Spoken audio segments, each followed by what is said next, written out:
जय हनुमान ज्ञान गुण सागर, जय कपीस तिहु लोक उजागर। जय हनुमान, जय बजरंग बली। আকাশ ছুঁয়ে উড়ে যাওয়া বানর রাজ, যার শক্তি অসীম, ভক্তি অটুট আর অমরত্বের বরে চিরকাল এই পৃথিবীতে বিরাজমান। আজ আমরা জানব সেই মহাবীর হনুমানজির জীবন কাহিনী, তার জন্ম থেকে চিরঞ্জীবী হওয়ার রহস্য। চলুন রাম ভক্তের এই অপূর্ব গাথায় হারিয়ে যাই। জয় সিয়ারাম। হনুমানজি হলেন হিন্দু ধর্মের অমর বীর, শক্তি, ভক্তি ও সাহসের প্রতীক। তিনি পবনপুত্র বায়ুর অংশাবতার, অঞ্জনা ও কেশরীনন্দন। চৈত্র মাসের পূর্ণিমা তিথিতে তার জন্ম হয়, যা আমরা হনুমান জয়ন্তী হিসাবে উদযাপন করি। আসুন এবার আমরা হনুমানজির তিনটি কিংবদন্তি কাহিনী স্মরণ করে নিই। তার মধ্যে একটি হল, শৈশবে তিনি সূর্যকে ফল ভেবে খেতে গিয়েছিলেন। তখন দেবরাজ ইন্দ্রের বজ্রের আঘাতে হনুমানজি সংজ্ঞাহীন হয়ে পড়েন। তখন তার পুত্রের এই অবস্থা দেখে পবনদেব পৃথিবীকে বায়ুশূন্য করে দেন। তখন সংকট বুঝে স্বর্গের দেবতারা হনুমানজিকে সুস্থ করে তোলেন এবং তখন তারা হনুমানজিকে অনেক বর প্রদান করেন। এর মধ্যে আরেকটি উল্লেখযোগ্য কাহিনী হল, মেঘনাদের অস্ত্রের আঘাতে যখন লক্ষ্মণের জীবন মরণাপন্ন হয়ে যায়, তখন লক্ষ্মণকে বাঁচানোর জন্য প্রয়োজন ছিল একটি ভেষজ উদ্ভিদের।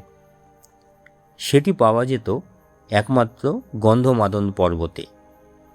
লক্ষ্মণকে বাঁচানোর জন্য সেই ভেষজ উদ্ভিদ আনার জন্য দায়িত্ব পড়ে হনুমানজির ওপর। তৎক্ষণাৎ তিনি গন্ধমাদন পর্বতে পৌঁছে যান, কিন্তু নির্দিষ্ট ভেষজ গাছটি চিনতে না পারার দরুন তিনি পুরো পর্বতকেই তুলে আনেন। এই কাহিনী প্রমাণ করে তার উপস্থিত বুদ্ধি, দায়িত্ব ও কর্তব্যে কতখানি একনিষ্ঠ ছিলেন। এই রকম বিভিন্ন সংকটে হনুমানজি তার প্রভু রামচন্দ্রের বিভিন্ন সংকট মোচন করেছিলেন দেখে তিনি সংকটমোচন নামেও পরিচিত। আমরা রামায়ণে দেখতে পাই, শ্রী রামচন্দ্রের পরম ভক্ত হনুমানজি লঙ্কায় সীতার সন্ধানে সমুদ্র লঙ্ঘন করে শুধু বীরত্ব প্রমাণ করেননি, তিনি রাবণের লঙ্কাকে আগুনে পুড়িয়ে তছনছ করে দিয়েছিলেন। এবার শুনুন হনুমানজি কেন চিরঞ্জীবী হলেন। রাম রাবণ যুদ্ধে বিজয়ের পর শ্রীরাম ও সীতা তার ভক্তিতে মুগ্ধ হয়ে অমরত্বের বর দেন। সীতা তাকে চিরঞ্জীবী করে দেন, যাতে তিনি জরা মৃত্যুর ঊর্ধ্বে চিরকাল তরুণ ও শক্তিশালী হয়ে থাকেন। শ্রীরাম কলিযুগের অধর্মের বিরুদ্ধে ভক্ত রক্ষায় পৃথিবীতে থাকার দায়িত্ব দেন। তিনি মোক্ষ না চেয়ে রাম নাম প্রচার ও সেবায় মগ্ন হন। সপ্ত চিরঞ্জীবীদের মধ্যে তিনি রামভক্তির জন্য অমর। এই বরের ফলে কলিযুগে তিনি ভক্তদের সংকট থেকে উদ্ধার করেন। হনুমানজি আমাদের শিক্ষা দেন ভক্তি, নিঃস্বার্থতা ও ধৈর্যের মহিমা। হনুমানজির ভক্তি আমাদের জীবন আলোকিত করে। প্রতিদিন হনুমান চালিসা পাঠ করুন, তার কৃপায় সব অসুবিধা দূর হবে।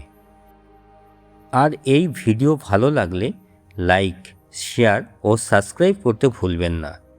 জয় হনুমান, জয় সিয়ারাম। পরবর্তী ভিডিওতে আবার দেখা হবে। ধন্যবাদ।